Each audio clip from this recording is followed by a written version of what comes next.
สวยครบจบที่นางเอกคนสวยดาวรุ่งมาแรงแซงทุกโค้งอย่างน้องมิ้นท์ รันรวีกันเลยล่ะค่ะ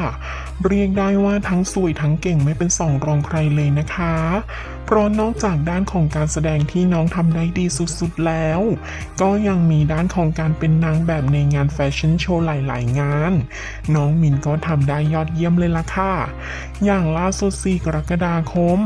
น้องมิ้นท์ก็ได้เข้าร่วมงานเดินแบบกับทางพิษพัชราในธีมรักโลกกับทางซีไลฟ์แบงคอกค่ะกับลุคสวยสะกดใจความมั่นใจสะกดตาที่งานนี้นอกจากน้องมิ้นจะรักโลกแล้วนะคะน้องมิ้นก็ยังแอบเซ็กซี่เบาๆแบบน่ารักด้วยนะบอกได้คำเดียวเลยค่ะว่าน้องมิ้นไม่เคยทำให้ FC ผิดหวังจริงๆค่ะ